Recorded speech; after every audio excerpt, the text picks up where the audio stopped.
ज्या अंगठीसाठी कनक स्वतःला झुकवायला तयार झाले, त्या अंगठीत असं काय दडलं आहे जे ध्रुवलाही माहित नाही. दिलकशी भाग 94 मध्ये आपण पाहणार आहोत, कधी कधी भूतकाळ इतका सहज सोडत नाही. तो परत येतो आपल्या सर्वात कमकुवत क्षणी. कनकसाठीही आज तसंच काहीतरी घडलं. एक साधा फोन कॉल, पण त्यामागे लपलंय आहे काहीतरी खूप मोठं. ज्या व्यक्तीला ती मागे सोडून आली होती, तीच आता तिच्या आयुष्यात पुन्हा पाऊल टाकते. आणि एक अशी गोष्ट समोर येते ज्यासाठी कनक काहीही करायला तयार होते. पण हा निर्णय तिच्यासाठी किती महागात पडणार? चला तर मग सुरुवात करूया आजच्या भागाला. ध्रुव, मी काय म्हणत होते, तो ऑफिसला जाण्याची तयारी करत असताना तिने त्याला मागून मिठी मारत हळू आवाजात उठले. तसं पुढे मात्र त्याचे डोळे आश्चर्याने मोठे झाले, कारण कनक असं स्वतःहून त्याच वेळेस करते ज्या वेळेस तिला त्याच्याकडून काहीतरी असं हवं असतं जे सहज मिळणार नाही. हे त्याला चांगलंच माहित होतं. मला असं वाटतं की मी स्वतः एकदा मुंबईला जाऊन तिथे असलेल्या आपल्या फॅक्टरीला आणि तिथल्या ऑफिसला व्हिजिट करून येऊ. तिने मुंबईला जाण्याची गोष्ट करताच तो लगेच वळला आणि तिचे दोन्ही खांदे त्याच्या हाताने पकडत तिला म्हणाला, what you need to go to Mumbai can be done from here. मागे तिच्या झालेल्या ऍक्सिडेंट नंतर ध्रुव तिच्या बाबतीत थोडा हळवा झाला होता.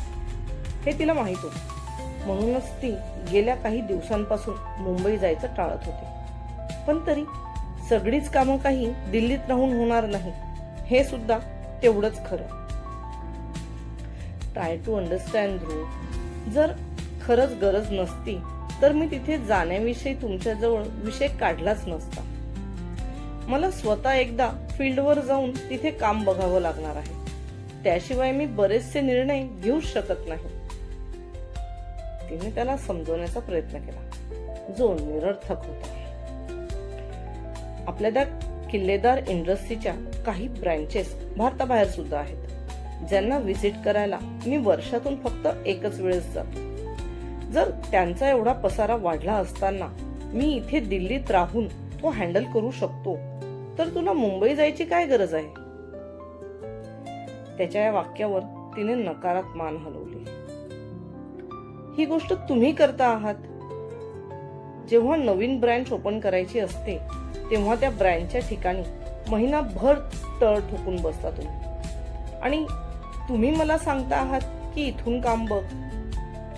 तुम्हाला स्वतःलाही माहित आहे की मी तिथे गेल्याशिवाय मला बरेचसे काम करता येणार नाही. तरी पण आता मात्र तिने रागात त्याचे खांद्यावर असलेले हात झटकले आणि हाताची घडी घालून तिथेच कॉटच्या एका कोपऱ्यावर बसली. तिला तसं फुगलेलं बघून त्याने त्याची 2 बोटं त्याच्या कपाळावर घासली, कारण कुठेतरी तिचं म्हणणं पण बरोबर होतं. तरीही Mumbai. Please Angel, try to understand me. I can't send you alone to Mumbai, and right now my schedule is so busy that I can't come with you. मी कुठे म्हणते आहे तुम्हाला की तुम्ही या. मी अल्बर्टला सोबत घेऊन जाते ना. तो सोबत असल्यावर तुम्हाला चिंता राहणार नाही. आणि आता तर त्याचा बेबी पण घरी आला आहे. जास्तीत जास्त 8-10 दिवसाची तर गोष्ट आहे. मी लवकर माझं काम संपवून परत येईल. ती त्याला समजावून सांगत होती, पण जेव्हा तिला 8-10 दिवस सांगायचे होते तेव्हा मात्र तिच्याही नकळत तिचा आवाज थोडा दबला, कारण त्याच्यापासून 8-10 दिवस लांब राहणं हे तिच्यासाठीही कठीण होतं. हे बघ कनक, आपण आताच काही दिवसांपूर्वी स्वामीजींशी बोललो आहोत. केरळमध्ये तुझ्या ट्रीटमेंटला जाण्यासाठी आपल्याला 10 दिवस तरी लागतील. त्याकरताच मी माझी कामं लवकरात लवकर शेड्यूल करतो आहे, जेणेकरून मला संपूर्ण वेळ तुलाच देता येईल. राहिली गोष्ट मुंबईला जाण्याची, तर मी तुला मुंबईला माझ्याशिवाय एकटं जाण्याची परवानगी तर देऊच शकत नाही. हवं तर असं कर, आत्ताच्या व्हिजिटसाठी नील आणि सोनालीला पाठव, आणि जेव्हा आपण केरळवरून परत येऊ तेव्हा मी सुद्धा माझ्या मुंबई ब्रँचचे काम शेड्यूल करून ठेवेल. मग आपण येता येता तिकडे थांबू, मग दिल्लीला येऊ. तो तिच्याजवळ गुडघ्यांवर खाली बसला आणि त्याने तिच्या दोन्ही पायावर त्याचे हात ठेवत मान वर करून तिच्याकडे बघत तिला समजावलं. तसं तर तिला सुद्धा त्याच्यापासून फार दूर जाऊन राहायला आवडत नव्हते. त्यामुळे तिने सुद्धा त्याच्या या सोल्युशनवर लगेच मान होकारात हलवली. मग दोघेही सोबत नाश्त्याला खाली आले. तेवढ्यात कनकचा मोबाईल वाजला. मी दुर्दैवाने तुझी बहीण राधा बोलते आहे. फोन उचलल्यावर कनक इकडनं काही बोलेल त्याआधीच तिकडून तिच्या कानावर राधाचे शब्द येऊन आपटले. तसं तिने शेजारच्या खुर्चीवर बसलेल्या ध्रुवकडे बघितलं, जो नाश्ता करण्यात बिझी होता.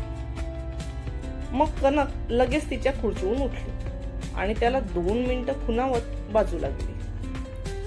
बोल, काय म्हणते? आणि माझा नंबर कुठून मिळाला तुला? दोन्ही बहिणींमध्ये प्रेमाचा ओलावा तर पहिल्यापासूनच नव्हता. त्यामुळे कनकने सुद्धा तिला रूढ आवाजात म्हटले, एक ऍड्रेस मेसेज करते, त्यावर येऊन भेट मला. आणि तुला असं का वाटतं की तू बोलवशील आणि मी तुला भेटायला येईल? कनकला तर कळतच नव्हतं की अचानक एवढ्या वर्षातून त्या पार्टीत राधाची भेट होते काय, आणि आज राधा तिला फोन करते काय. जास्त शहाणपणा करू नकोस. शेवटी ही गोष्ट विसरायची नाही की कधी की आमच्याच फेकलेल्या तुकड्यांवर तू जगत होतीस. माझे जुने कपडे घालून घालून एका श्रीमंत माणसाला फसवलं आणि आता फार माज चढल्यासारख्या गोष्टी करते आहेस. चुपचाप मी सांगितलेल्या पत्त्यावर यायचं. मला बाकी गोष्टी सांगायच्या नाही. कनकचं असं बोललेलं राधाला चांगलंच जिव्हारी लागलं. त्यामुळे ती तिकडून चिडत म्हणाली, मला तुझ्याशी वाद घालायला सुद्धा वेळ नाही. त्यामुळे मी तुला काही भेटायला येणार नाही. तुझ्याने जे होईल ते करून घे. ध्रुव आपल्याकडेच बघतो आहे हे बघून कनकने कशी तरी ओढून एक स्माइल दिली आणि हळू आवाजात राधाला समज देण्याचा प्रयत्न केला. ठीक आहे, काही येऊ नकोस. तशीही मला तुला भेटण्याची काही इच्छा नव्हती, पण लग्न मंडपात तुझ्या हातातली कोणती तरी अंगठी तू तिथून गेल्यानंतर सापडली होती. मला असं वाटत होतं की ती अंगठी घेण्यासाठी तरी तू कधी ना कधी परत येशील, आणि मग आई तुला झाल्या सर्व प्रकारावर जाब विचारेल.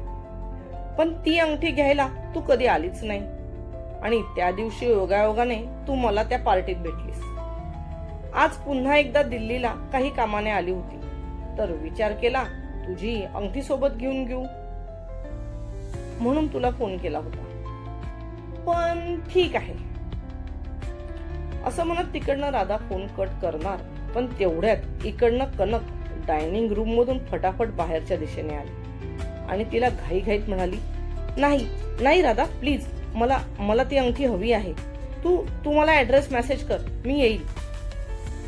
कनकचं बोलणं ऐकून तिकडे मात्र राधाचे ओठ रुंदावले.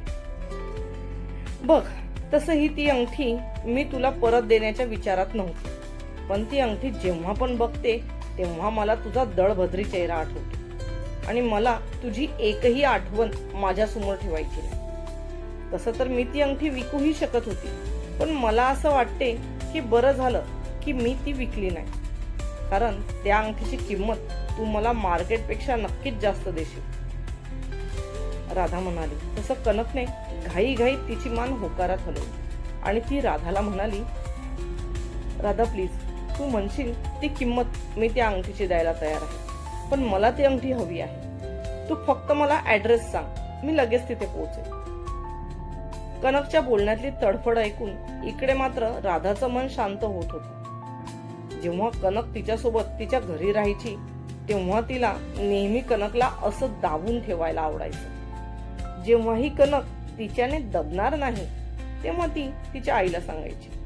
मग तिच्या आईकडे तर खूप सारे अस्त्रशस्त्र असायचे कनकला दाबण्याचे. पण जेव्हापासून कनकचं लग्न झालं कुठेतरी हे सगळं तिने मिस केलं होतं.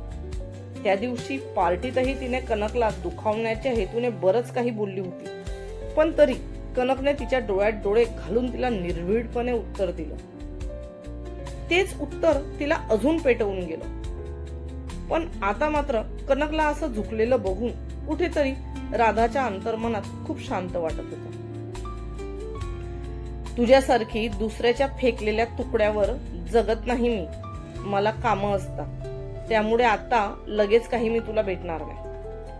राधाचं बोलणं ऐकून इकडे कनकने तिचे डोळे रागात बंद करून घेतले.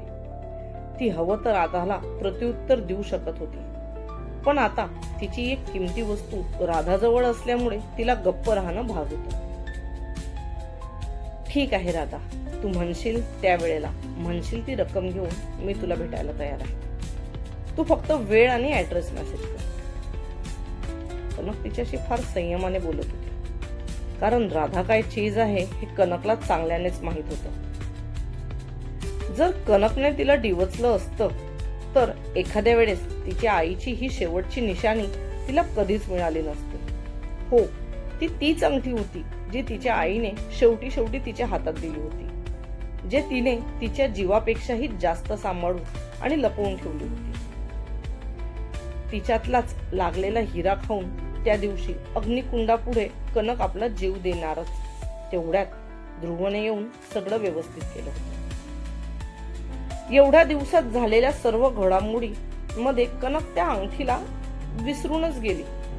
पण आता अचानक राधाने विषय केल्यावर मात्र तिला ती अंगठी आठवली. कनक हवं तर ध्रुवला सांगून ती अंगठी राधाकडून मिळवण्यासाठी प्रयत्न करू शकत होती, पण तिला राधाचा स्वभाव माहित होता.